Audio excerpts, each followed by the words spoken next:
Good evening, everybody, and welcome back for another episode of the Enough to Keep Going weekly gaming podcast, our little garage band kind of project on the internet where four good friends get together almost every week and talk about video games. Let's go! So, tonight, I have with me here, as is the case roughly 25% of the time, solo, 58% of the time in conjunction with somebody else, my good friend Osiris Prime. How you doing tonight, Prime? I am good. I'm well. Tired, but very well. You and me both. I needed to take a nap. And I elected instead to push through and try and actually make it to the podcast on time tonight, and then decide what I was going to do about napping and streaming later. I am your other co-host for the evening, Agasicles Stamas, aka Game Logic on Twitch, and this is our deep dive format show for Tuesday, the 22nd of October, in this year of our gaming 2019. Tonight, we will do a deep dive, which is kind of our news-oriented show, but we don't really just do stock news, so we're not just going to read a bunch of headlines. What we do is every other week in the deep dive format, we aggregate, I don't want to say all, but 10 to 20 of the major stories across the gaming industry. We put those all down on the list. We sort, sift, filter, analyze, decompose, compare, and try and pick out a singular theme, homogeneous thread throughout the entire gaming industry. And then we land on a theme for the show, and then we bring the key news articles that represent that theme and discuss them in further breakdown and analysis. So it's a bit more intellectual than your just straight stick news show that you would get on a podcast. So without further ado, let's go ahead and get started. This week, mainly what we are going to be talking about is games as a service and the forces that manipulate them. So in the past week or so, what we've seen is a lot of movement and greater definition and business initiatives and models and directions and vectors concerning games as a service, subscription services, and things of that nature. We've also seen some fallout from some missteps where those things are concerned. And we've seen some things that have highlighted what happens when something goes wrong with a subscription-based service or games as a service model when there are potentially larger forces at work and more eyes upon those movements. So let's get started first off with the story at the top of the hour. Microsoft claims Xbox Game Pass subscribers play more games and more genres. This story brought to us by US Gamer. The story starts off, and I quote, Xbox Game Pass is changing the way Microsoft evaluates the success of its first-party games, but according to new data shared by ID at Xbox's European lead, the subscription service is helping drive actual sales of games across the board. Presenting on Xbox Game Pass at GamesIndustry.biz Investment Summit, ID at Xbox's Agostino Simonetta says that on average, Game Pass subscribers are playing 40% more games and 30% more genres than they did previously. Simonetta adds that when a title goes into Game Pass, Microsoft sees an average of 6 times increase in usage for all the games in the Xbox Game Pass catalog. Prime, your thoughts on this topic? Yeah, I mean, I can say, like, when I first got Game Pass and I was going through it, I jumped into different genre games that maybe I might not have exactly either bought or even demoed. So yeah, I mean, I'm assuming it's a fair assumption. Although this is I don't know if they say it's an internal where they got these numbers or if it was from like a third party. I think it was like an internal thing that they're giving these percentages and stuff from. So, I mean, it's pretty cool. I mean, they also mentioned that, it's not just Game Pass where people are buying these games. They're actually going out to, the stores and physically going out and buying these, these titles, which, I guess they can keep a metric of that, I'm assuming, since, it's obviously disk-based, so it'd be hitting the servers and whatnot. So, yeah, I mean, it's cool. I'm loving the service still. For our pick plays from last week, I'm going to be picking a game out of here because I don't usually buy horror games, so I'm not going to go out and buy a horror game. Or so it's a good opportunity for me, to go through the library and see what they have. And I'm sure they're throwing all kinds of horror games and Halloween type games out there for the season. So Yeah. I mean, part of me is like, okay, cool, but like I said, another part of me is like, well, I mean, it's kind of an internal thing, you know. I mean, they didn't really say where, where they. It's just an internal, data collection. I'm assuming. So, and even through the article, they keep saying, Microsoft says, and, some phrases like that. So, I mean, we've talked a few times about, particularly in recent history, how we trust, believe, perceive, and to a certain extent know that Microsoft has excellent telemetry on products, and they are definitely a metrics-driven company, and moves like this and evaluations like this are yes, definitely driven by their instrumentation of their software products and their hardware, and getting that information back to home base. yes, definitely. But I mean, I forgot. You don't have Game Pass, right?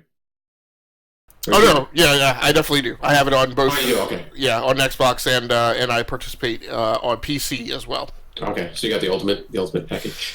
Yes, and in fact, my upgrade of the week, or my first upgrade of this month, in fact, is I'm doing a project where I'm going around assessing hard drive storage status across the various PCs in the farm, because having Game Pass presents a storage challenge, and I know that I know my Xbox. I've been struggling with. Do I go out and buy a larger hard drive for that thing with only a year left? Really in its service life, because I'm probably going to trade my Xbox One Scorpio in when the next thing, when Scarlet comes out. But and more than one of my PCs or more have been challenged by me going on a monthly basis and kind of checking and seeing what's on Xbox Game Pass for PC. And there have been some very nice games there as of late. On this article for me, part of it, initially when I read the headline, and I should credit the story to Matthew Olson, who was the reporter at US Gamer Net on this. Part of me said, "So what? Like, I could have told you that without seeing the metrics, right? Or having you tell me." Excuse me. So this isn't surprising at all. I guess I walk that cynicism back a little bit because as we talk about how we're getting exposed to more gamers in streaming communities and things. One of the things that has been resonating with me this week is just how different we are from a large part of the gaming market, right? Because the co-hosts of this show kind of play games, kind of like we're journalists. We play a lot of the new releases in the year, and we play across all the different platforms. But the vast majority, I think, of the gaming market is not a hetero genre kind of market, right? Most gamers, I think, predominantly play one or two genres of games that they really like, and are not prone to venture too far and wide out beyond those genres. So, before I just get completely cynical about, well, no crap, this is what I would have assumed would have happened, with Game Pass. This is a good thing, and it's a good thing, I think, for the industry. One of the things I've struggled with Game Pass is it has always been worrisome to me because I'm like, I don't understand how they're making money off of that. Like, it's a volume play, and those numbers gotta come in on point, or else this is a sliding, this is a mudslide of an economics problem. But if 50% of the market only plays shooters and sports games, and this hits a percentage of that and causes those players to play more than just shooters and sports games, that's good overall for the industry because it means more developers can make more than just shooters and sports games, right?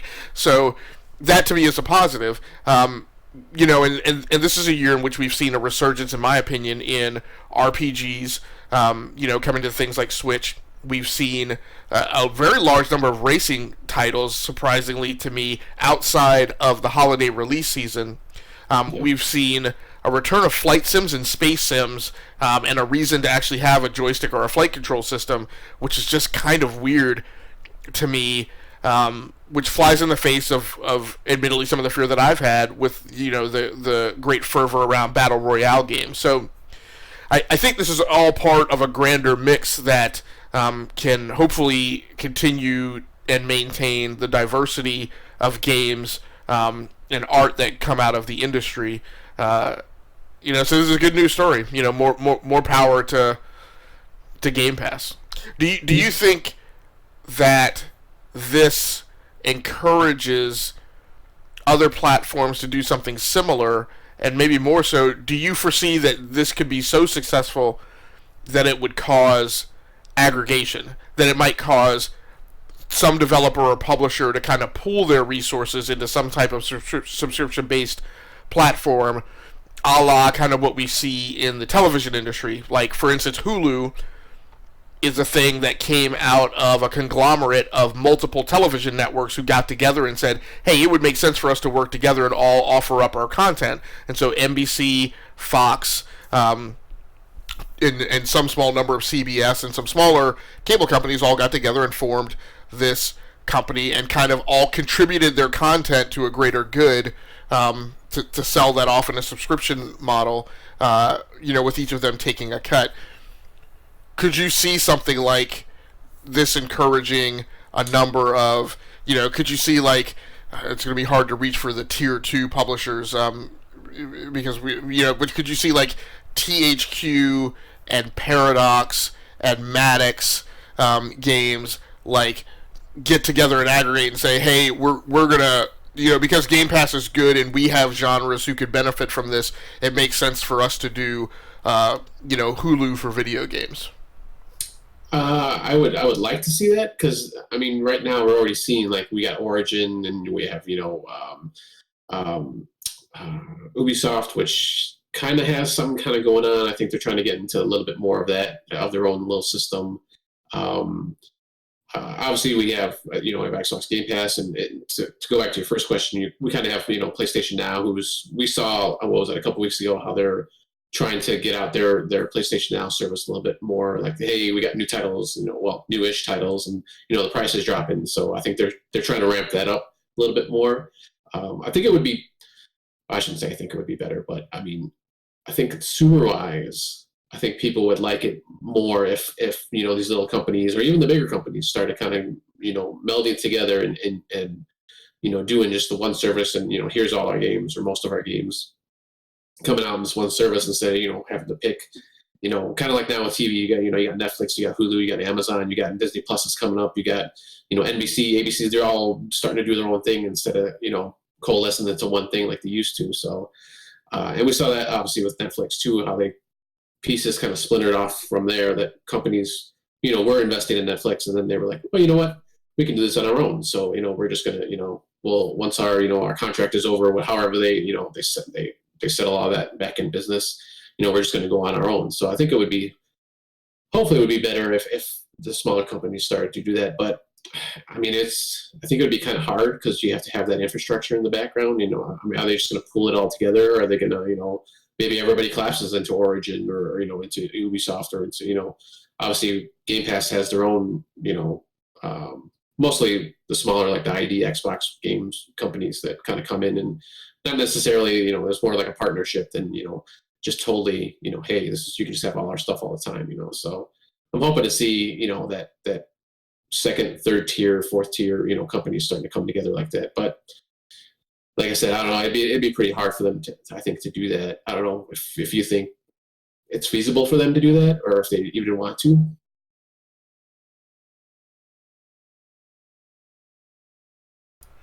Sorry, yeah, I don't know. I guess my overall prediction is, I agree with you. Not only will it be good, I suspect.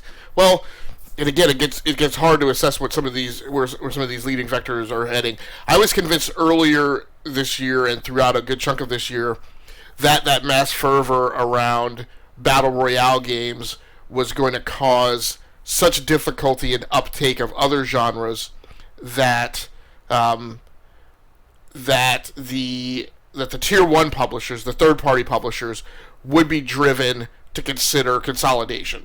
That it was going to become so hard to launch a game and have it be financially viable, that much more weight was going to be given to the survivability factor of a given game, and the associated publisher was going to start to slide more and more so towards the platform holders. That a standalone publisher just making games for a system when you don't own the system was going to become inherently more and more difficult, because your density. How do I want to say this?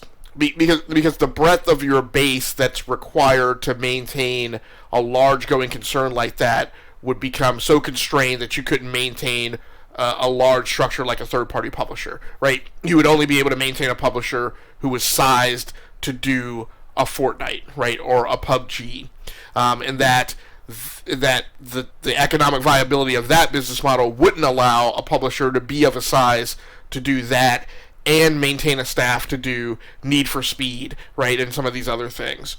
And so what you would see is those third-party publishers starting to sell pieces of those business off, or agreeing to be acquired directly by a platform. Other vectors that could happen is, like we talked about, those tier 2 publishers who could aggregate and consolidate. I don't know if the business model is going to slide so much in that direction, and not quickly, but yes, I could definitely see a bunch of them getting together and saying, hey, no one of us has enough to really warrant doing a subscription model, but if we pooled all of our stuff into a singular catalog, and offer that up as a subscription model, we think that could be viable. I think what could also definitely happen is something like what's going on with Valve and the surfacing of some of their kind of draconian business practices towards publishers, and concurrently those publishers not always wanting to take the sweetheart deal of an Epic exclusivity.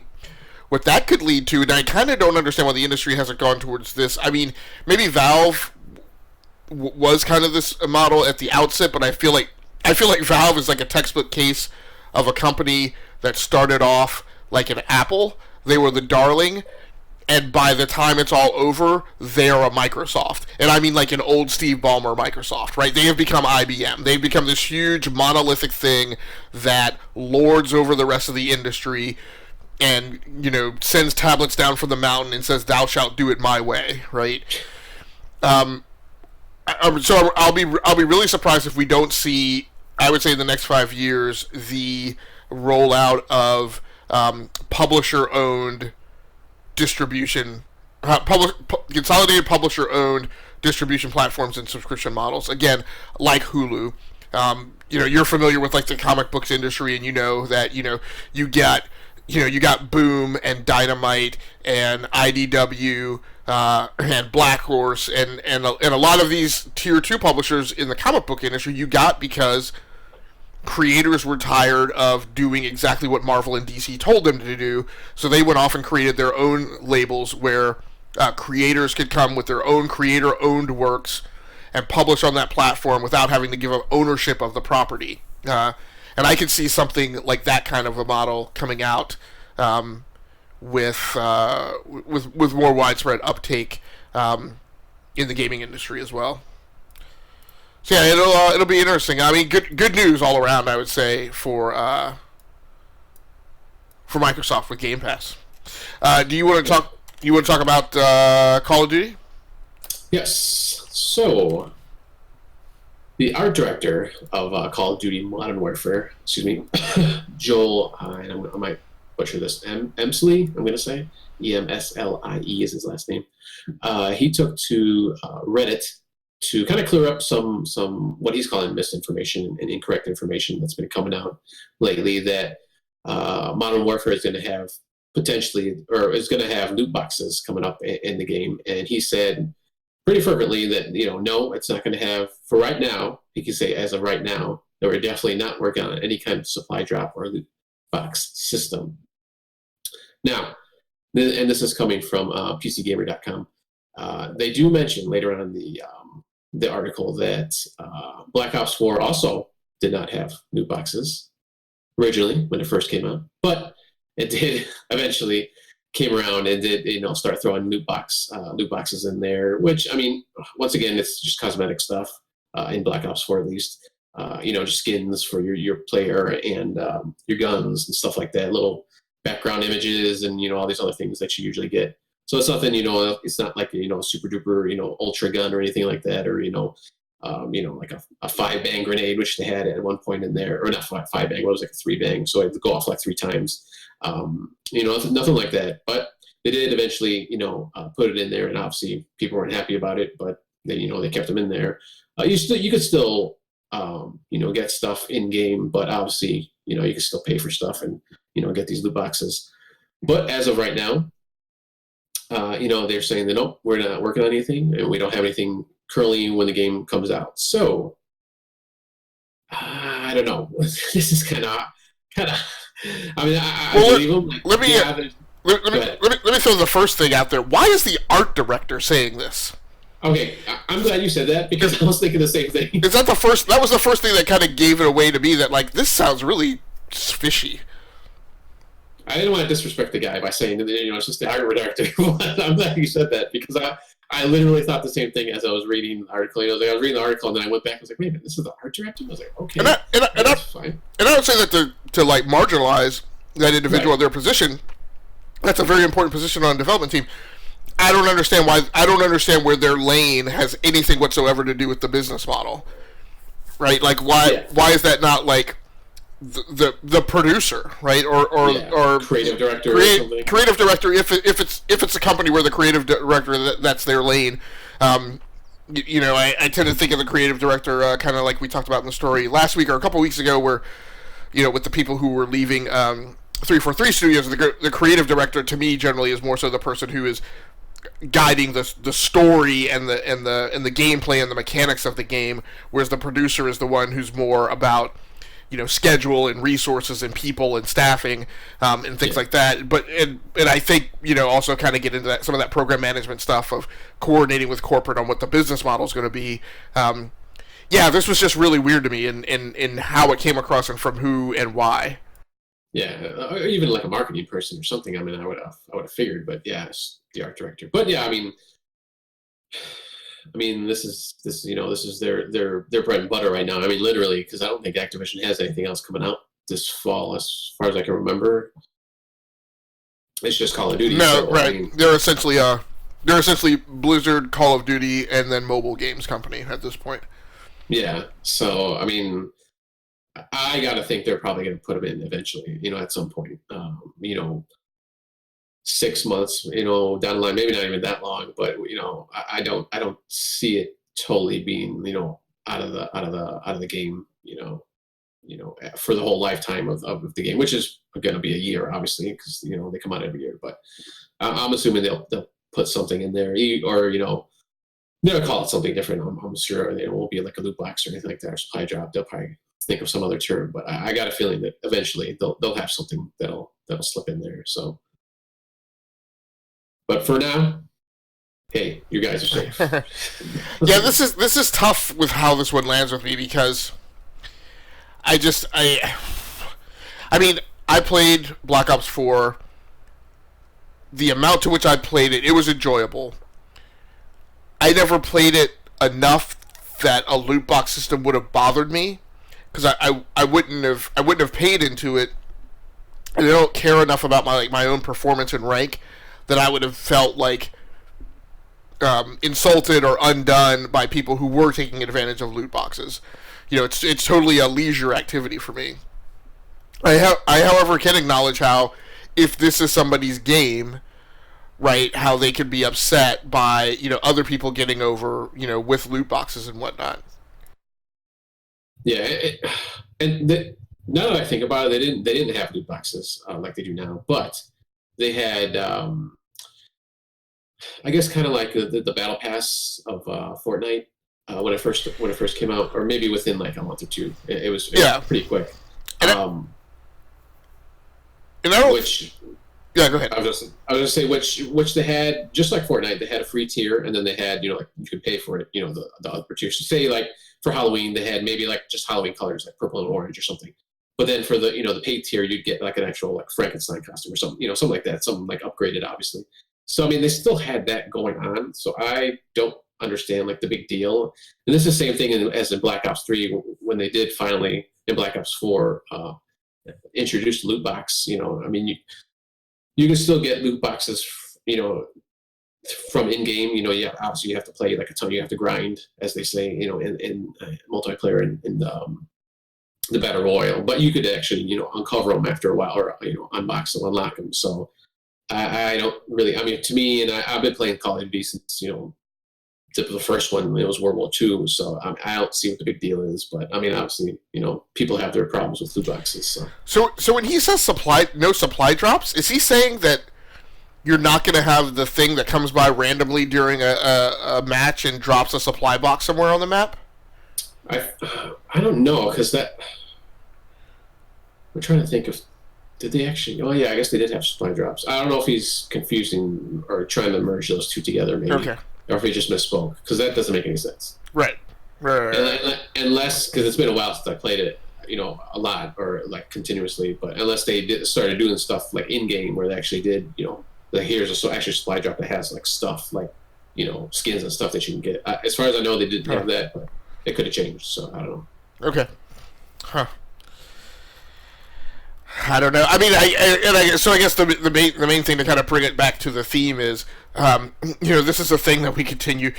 A year ago, everybody was saying, "Man, I wish we could stop talking about microtransactions," and we were like, "We're not going to stop talking about microtransactions because the industry, right? As we look at the earnings as they come across, they're a thing because that's where publishers are making their money. They're making their money on microtransactions. They're not making their money as much on just the straight-up sale of a game. So it's a thing. Now, as we commingle the two topics of microtransactions, which has grown into loot boxes, in conjunction with the rising tide of games as a service, those two things are going to continue to be news stories and are continue to be coupled together and driven in a certain direction, right? Because if you're going to have a game as a service, you got to have a recurring reward system to go along with your desire for recurring revenue, and this is one of them. Obviously, loot boxes have gotten a ton of heat. They've gathered the interest of political leaders and whatnot, which is never a good thing. I will say a very good thing. I mean, to me, the main story that this connects to is a story about the maturity of the industry, which, while we like to sometimes, or some people like to think of the games industry as being mature, it's not. It's not in comparison to like the entertainment industry and the television industry, which is what they are most often compared to, or the music industry. Those industries have been around for almost 100 years in some of their cases. The video games industry has basically been around for roughly half that. And so they're going through a lot of the learning pains that some of those other industries have already gone through. One of the things that in particular the movie industry went through was it acknowledged that if they didn't do something to police themselves that was clear, overt, and public-facing, that the government was going to do it for them. So they created the MPAA and its associated rating system. The games industry kind of eventually got to that point, and I think they're still kind of maturing through that process. But this is yet another example where I think they're hitting a point where the industry is recognizing, hey, if we don't do something about loot boxes, something's going to be done for us, and we're not going to like it. And in a world that is becoming increasingly global, and with the technophobia with which Europe tends to deal with these things from a legislative perspective, these days now you're not talking about just the U.S. court, the U.S. government legislating something, but you're talking about something potentially more austere being layered on top of you in Europe. Much less Australia and some of the Asian countries. So good to see that some of the biggest publishers are walking themselves back from loot crates and loot boxes and pulling that out of the path of governments. So I'm sorry. Go ahead. No, I was just going to say surprise mechanics. That's what it's called. Yeah, EA's chief financial officer, I think. Let's move on and talk about another. And so we started off with one story that was a yay, good job, corporate. And now we've gone on to another one that's maybe shady corporate. Now we're starting to get into the world of oofda corporate, and that's Google, who it was revealed last week, whose Stadia wireless controller won't be very wireless at launch. This is a story that we sourced from The Verge, from writer Jay Peters. Seems the full Stadia experience is a little ways out. And I quote, "You'll probably be plugging in Google's wireless Stadia controller when the cloud gaming service launches on November 19th. While it'll work wirelessly while playing Stadia on a Chromecast Ultra, you'll have to plug in a USB-C cable to use it with computers or phones at launch," Google tells The Verge. When Google first showed off the controller in March, the company touted how you could seamlessly switch from gaming on your TV to a laptop or phone while using the same exact controller without having to pair it to each device, because the controller would stay directly connected to Stadia servers over its own Wi-Fi. I think we have covered Stadia pretty well and pretty thoroughly on this podcast. We had 3 or 4 members who had plunked down for the Founders Edition. We are now down to 1, I think. And yet this is a thing that I continue to watch as one of the most interesting things going on in the industry, to see where it lands. I myself pulled my pre-order because of things like this, because I gave Google 2 or 3 months after their E3 announcement to not bother them, but within roughly 45 days of the Founders Edition coming out, I said, all right, now's the time. I followed the Twitter account of Stadia, and I started hammering them with questions. A lot of them were technical questions like these. How is this thing going to work? My big concern was what was the story on interoperability between Stadia and Android devices, because my key use case was I want to be able to go on Thanksgiving vacation and just take my Stadia controller and my phone, or my Stadia controller and a tablet, leave my gaming laptop and my Nintendo Switch at home. So I had questions about how does the controller interoperate with an Android device, to which I got back silence or nonsense, right? Like, Google assures users that they will be able to experience a robust blah blah. I'm like, dude, I'm not the one for that kind of response, right? Like, you're not Joe user. Right, exactly. Tell me, let's have a detailed conversation about how this thing works. And so and then the response I got back was, Google will be revealing more technical details shortly. This is the type of tomfoolery and nonsense that I was concerned about, which is there's not a good story to tell about interoperability. Now, using it wirelessly with Chromecast, great. I don't mind that you have to plug this thing in. My problem is what do you plug it into? You and I talked a little bit in Discord when this dropped, and I'm like, so they're saying you use it with a USB-C cable with a tablet. What flippin' tablets have USB-C, right? Like, the Microsoft Surface just got USB-C, right? And then even computers, too. There's not a lot of computers that have USB-C. Well, right. Maybe higher-end ones. Well, and then they're rare and janky. Like, my gaming laptop has USB-C. Like, one of my desktops has two of my desktops have USB-C. One actually has it's a machine powered by an MSI motherboard. It actually has a USB-C connector on it, on the back plane. The other one has a USB-C connector that's part of the GPU, and I'm like, I don't know that thing's going to work. So, it's really weird how some of this stuff is coming out, and you don't know how well it's going to work. Now, between November 19th and spring of next year, there could be vast improvements in interoperability. But, this is a thing, and people have thrown a lot of shade at Stadia, I think, cynically and without reality, right? People have said, Google's going to abandon this in X number of months. And I'm like, okay, Google has had plenty of science projects that, yes, they've abandoned. They've also created things like, right now I'm forgetting the name of it. What is their wireless carrier service? Project Fi. They also created Project Fi, which started out only being tightly coupled to Nexus phones. It now includes multiple Android phones and Motorola phones, right? I I don't think you could just. It's a very easy thing to say. It's Google, and they're going to abandon it. You could say that about any tech company, right? I think that's a I think that's a trash talking argument. That's just a throw over the wall thing. But things like this, I feel like they need to nail. Like, people need to understand, because you're going to have such a heterogeneous user base of people who are going to use it, and this, I think, is one of the biggest risks with this technology model.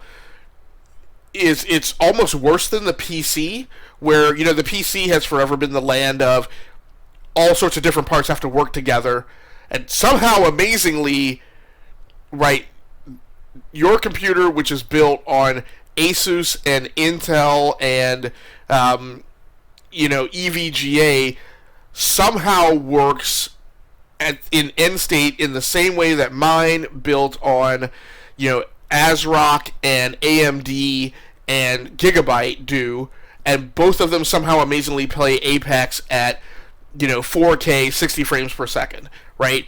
I don't know how that happens, right? But somehow it works. But here's the thing where there's the potential for it to be worse, where I'm going to play Stadia on a phone with my Xbox One controller on Wi-Fi. It has got to work the same way as that guy who's playing with a PlayStation 4 controller on an iPad on LTE, right? And you sitting in front of your computer and somebody else sitting in front of a 4K TV. And when answers like this come out janky, this is a thing. And like I said, this is the type of stuff that caused me to pull my subscription. It didn't have anything to do with games or the fact that we're going to have to pay for them or a lot of the other things that people are wailing and gnashing their teeth about. So I don't know, Prime, you're the last man standing, literally, with a pre-order down for the Founders Edition. What does this do to your remaining confidence?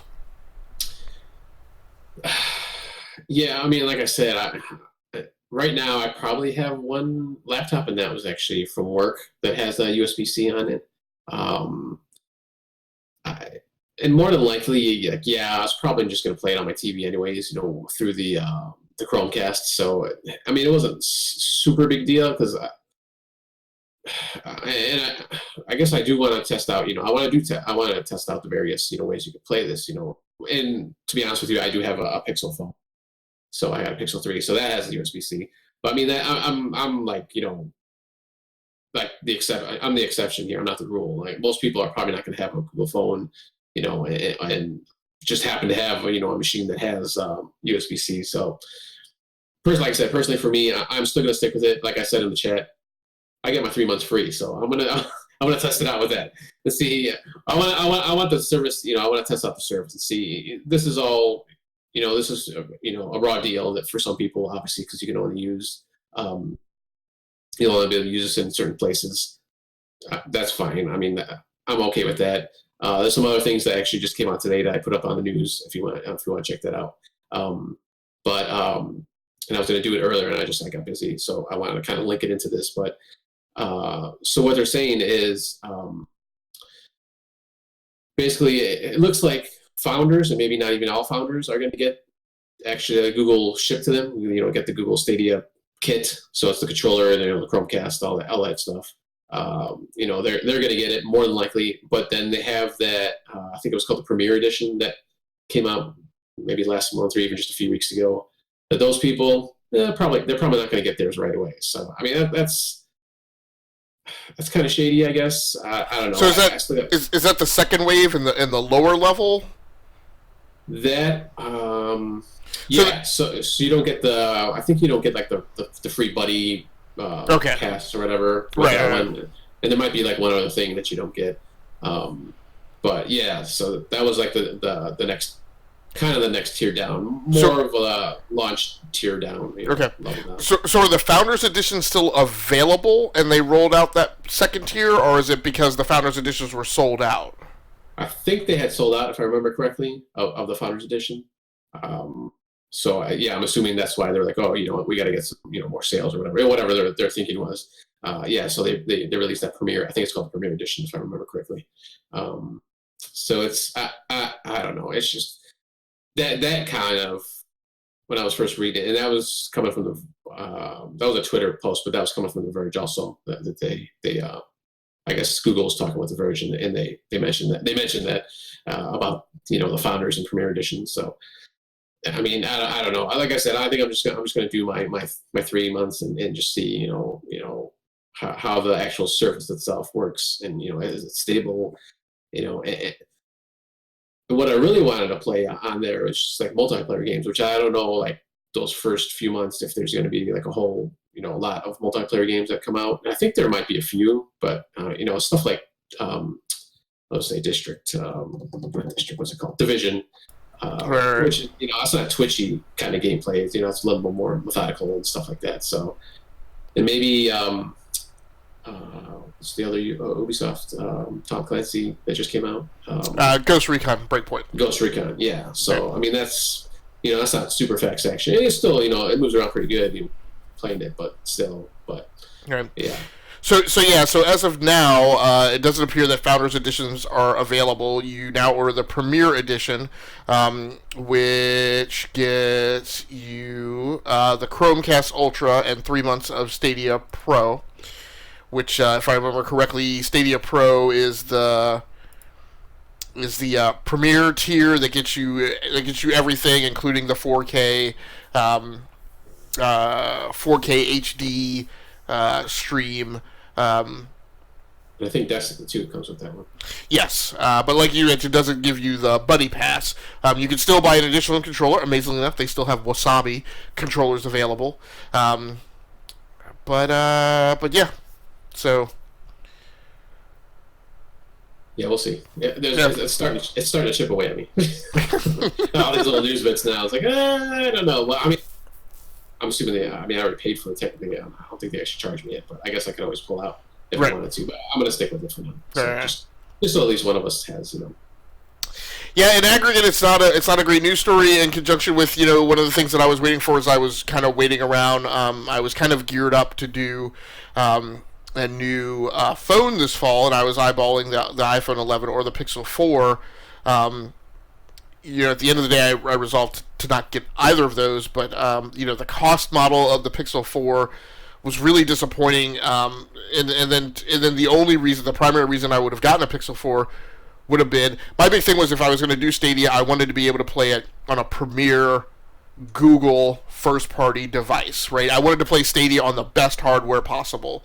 And so I wanted the Founders Edition, I wanted the Pixel phone, and I wanted a Google first-party tablet to play it on. I guess you can play it on the Pixelbook Go, which is their new tablet that came out, but that's a Chromebook, and I'm not down with Chromebooks really being used as my gaming tablet, because I've gone that path, and I don't think it's as great as a pure Android tablet. And then the pricing model on the Pixel 4 didn't really do it for me. So, yeah, I mean, overall, it's just kind of a disappointing story in aggregate, which is, the reason all this stuff trickled out was because Google did their big announce event in mid-October to announce the Pixel 4 and their new devices, and it just didn't overall come off as nicely as I would have liked. So, let's go ahead and roll into our final group of stories where games as a service is concerned. I almost feel like we don't even have to describe this, because I feel like everybody at this point understands the whole Blizzard thing. But basically, there was a Hearthstone player who was participating in a tournament, and during an interview for a tournament, shouted the words, "Liberate Hong Kong, revolution of our age." We sourced this story from Gamasutra.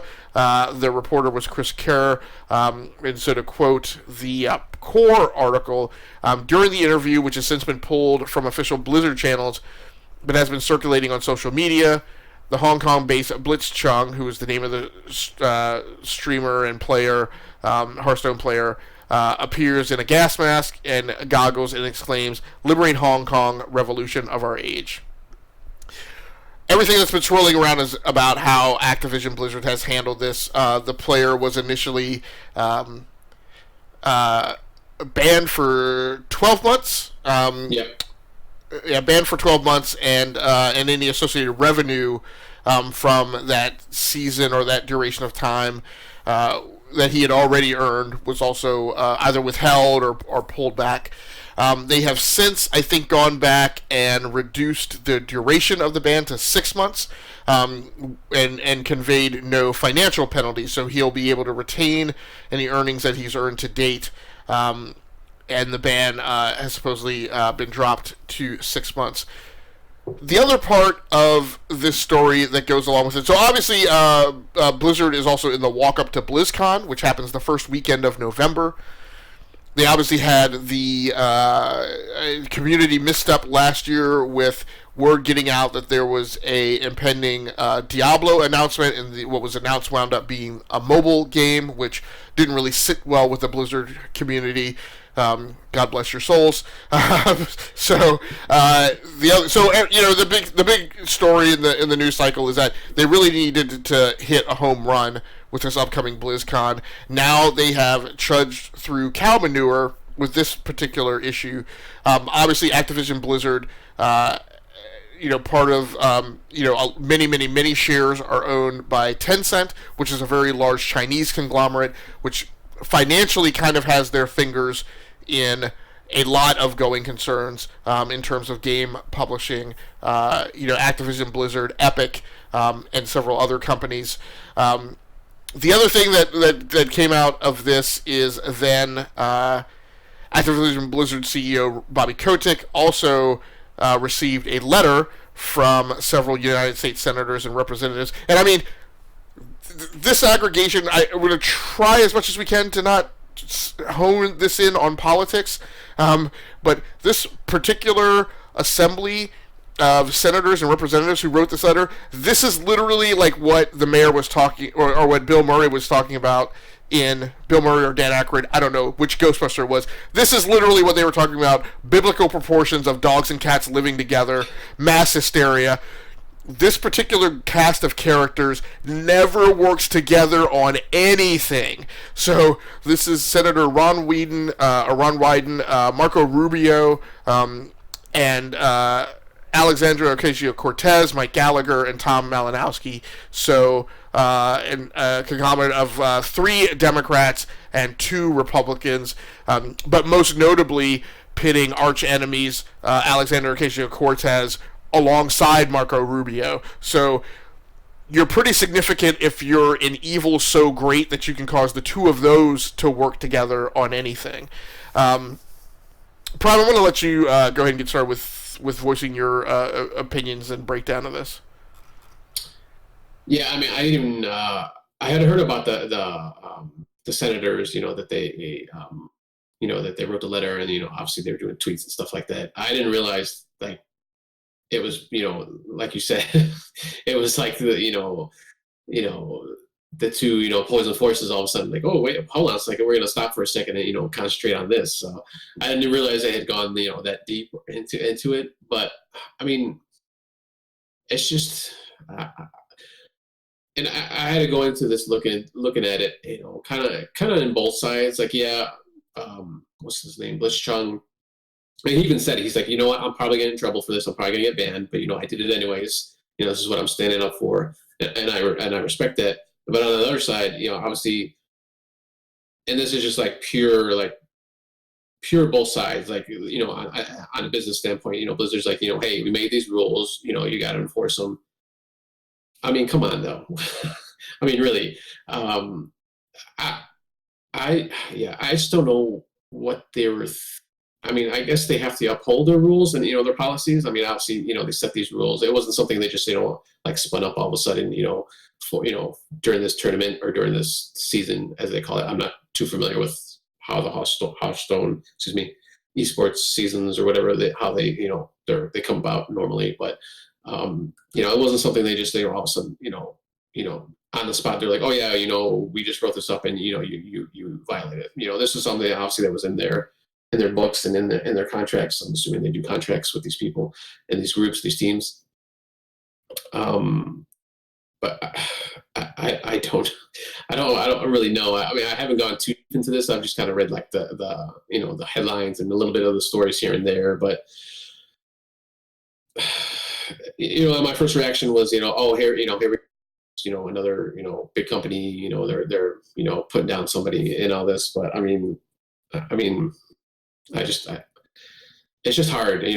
Obviously you see this big corporation, and obviously, we have this stuff with China, and all this is going on, and you got the senators saying, oh, hey, you're bowing to, the Chinese government, or even just the Chinese, not even the government, but just, their policies and stuff, because obviously, we don't want anything wrong going wrong with them. And I think there's even been other things that have happened that pertain to China and kind of in the gaming relations, and I can't remember what it is right now, but and they're basically saying, they said the same thing there too. But I don't want to speak too much of it right now, just because, like I said, I didn't read too much into this as it was going on, just because I've been busy with other stuff. So just that, like, on the surface level, that's how I was kind of thinking, just trying to get both sides and what they thought about it. And obviously you have this now, everybody's trying to boycott. They want to boycott Blizzard. They get the boycott Blizzard hashtag going on. It's just like, I don't know.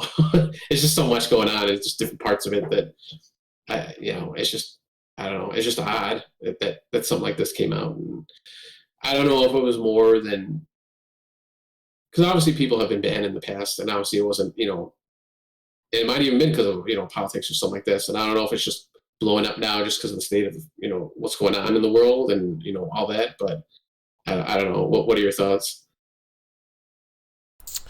So I did spend a little more time with this topic today than I had originally thought that I would, and I'm surprised myself at where I wind up landing on this. I'm winding up landing on the side of Activision Blizzard, and here's my thing: what they acted upon was their own policy that says, and I'm going to read a little bit into it at risk. But I think it's important to highlight it to create the conversation, because I haven't heard a lot of people landing on this side. Is they took action on the basis of their policy, which says, don't use my platform to promote your politics, right? And I think where there's a slippery slope with this, and I think it's where most other people are landing, is most people are landing on the side against Activision Blizzard because of what the person said, and Activision Blizzard's actions that appear to come off as being against what he said. I don't think that's the case in my business assessment.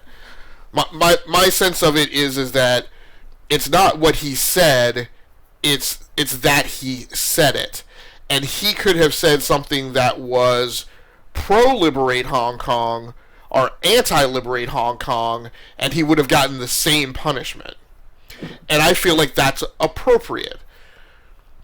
The analogy that I ran through in my head, and the whole reason these policies exist, is because no corporation wants to be held liable for the statements that any individual makes promoting any political ideology, whether they agree with it or not. Let's say that Activision Blizzard, and this is a good example of another thing that could have blown up in their face. If somebody had gone onto this Hearthstone tournament and taken a knee or made a thing about Black Lives Matter, Activision Blizzard would have been fully within their rights to punish a person for that. Now, I think where Activision Blizzard could be taken to task is the degree of punishment that they applied. That seemed like a very large whack-a-mole hammer that they broke out over this for what appears to be a first infraction, right? Maybe this is a point where I would have pulled this person aside and said, hey, maybe let's not do that again, right? But by the same token, again, the whole reason these policies exist is so that if a violent uprising occurs in Hong Kong with people waving flags with Blitzchung blazoned all over them, that's the kind of thing that Activision Blizzard doesn't want to be held accountable for. And so I think it is... I'm sorry, go ahead. No, I wasn't going to say. And so I think it is incumbent upon, Activision Blizzard tournament holders, Twitch, all these things to say, hey, look, you can't come on my platform and make political statements. The other things that I decidedly land against are the American politicians who say, you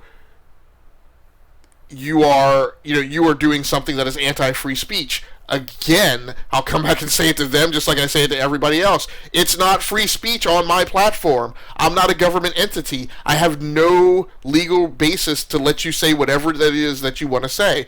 I give you terms of service and you agree to them. And if you violate those terms of service, I'm within my rights to punish you. Again, I feel like that's what happened here, is that an agreement was signed on a certain behavior that was going to be behaviors that were allowed and not allowed, and he violated them.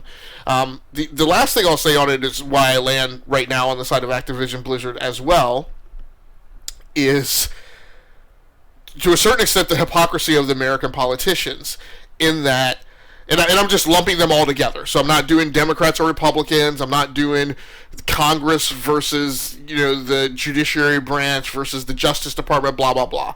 I'll just say all American government in general.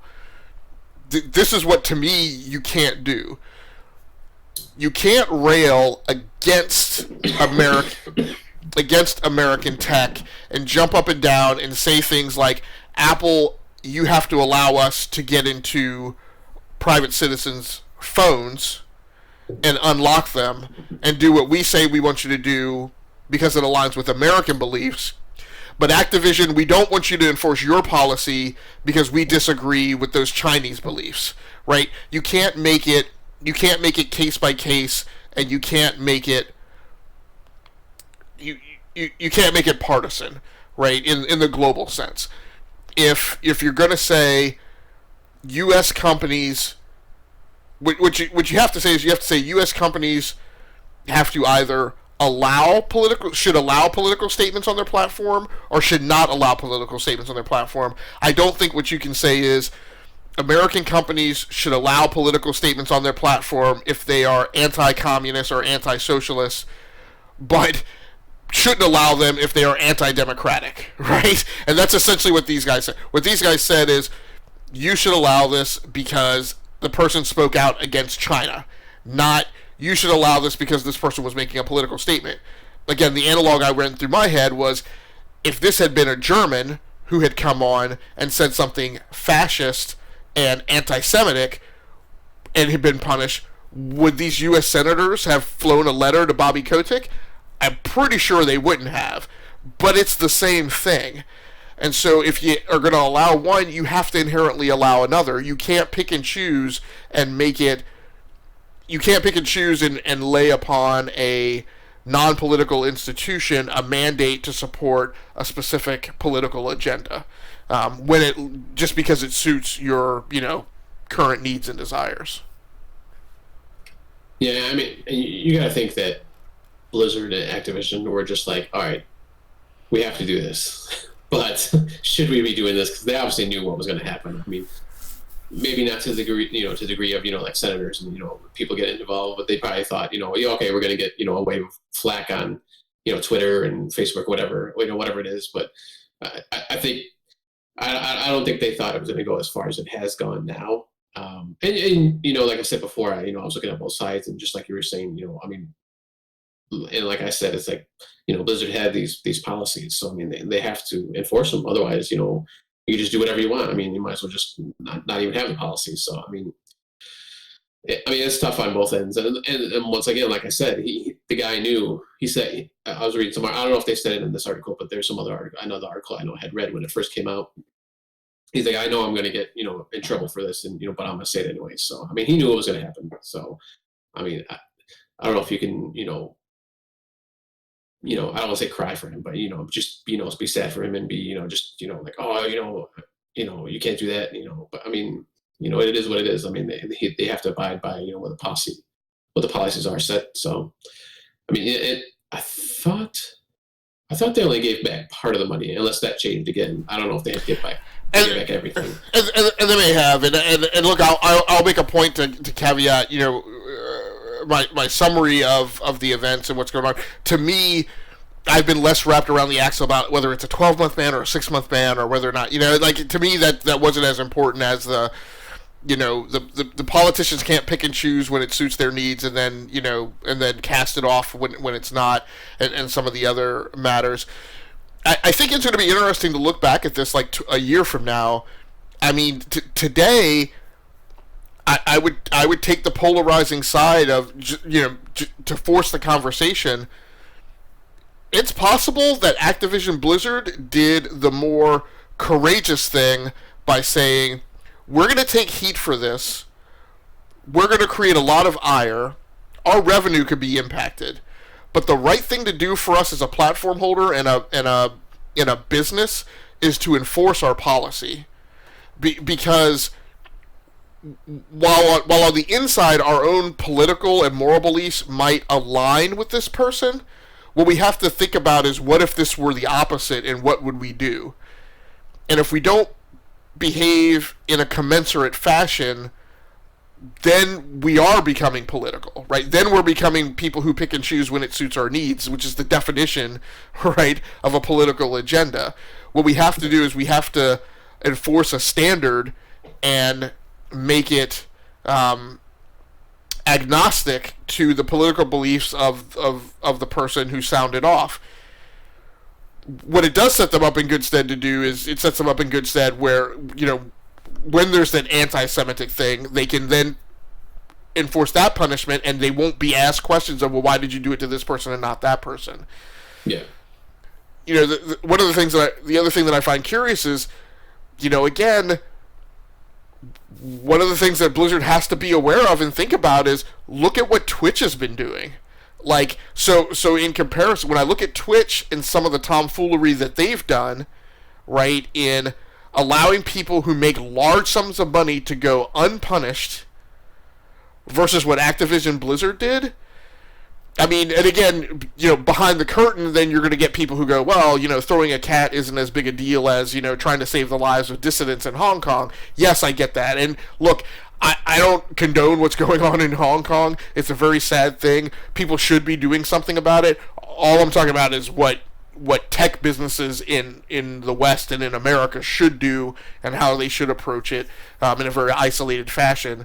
But what I will say is, I think, whether it was right or wrong, I will say, in my opinion, it was a more ballsy and altruistic move for Activision Blizzard to say, here's the thing we don't want to do, but it's what our own policies tell us to do, and we're going to enforce that so that we can have standards, versus what Twitch does, which is, as I said, when it suits Twitch's needs, they enforce policy, but when it hurts their wallet, then they choose not to.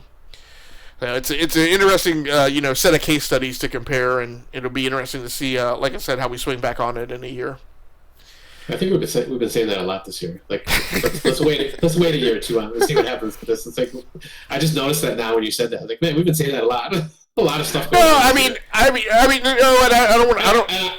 Yeah, I don't mean that like a negative thing or anything. I'm just saying we've said that a lot this. So obviously a lot's been happening this year to keep saying that. So yeah, no, I would agree with you. It syncs with I think what DBQ and I talked about a couple of weeks ago, which is this is a year where we kind of came into it thinking it was going to be the status quo. It was just going to be like this slow, easy downward, landing of the aircraft to sunset generation of consoles.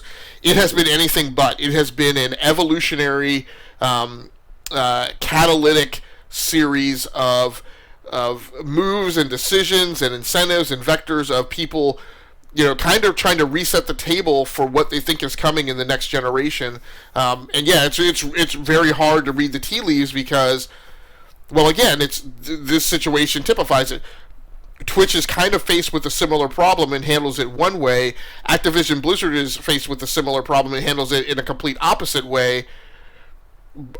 Both are stoned, right, in public opinion, and you don't know which one is right, And so, like you said, a year from now we look back on it and we go, well, at the end of the day, Twitch is still trucking along and doesn't have a care in the world, and Activision Blizzard has had to sell off half their company. Who knows? So we'll see. Yeah, I think they'll be okay, though, to be honest with you. So, they're not going to be heard. But just looking back at all these stories, I think we've said that about everything here: Game Pass, and Stadia. So maybe not so much Modern Warfare, but I mean that kind of goes in with the Activision thing. So it's just like, man, it's just unbelievable how much stuff's been going on lately. Right. All right.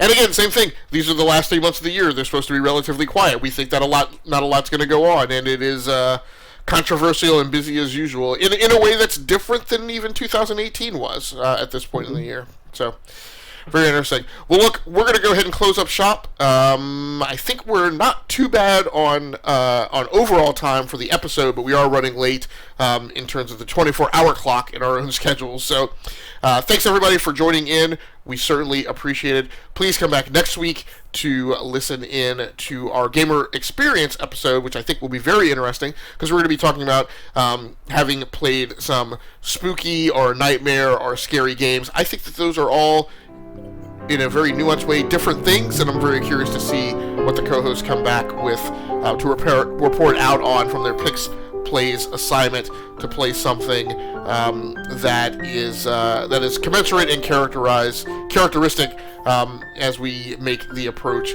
to All Hallows Eve. Other than that, that's going to do it for us. Until next time, happy hunting, take care of yourself, stay safe out there, play the games that you like, and if you stream the games that you love.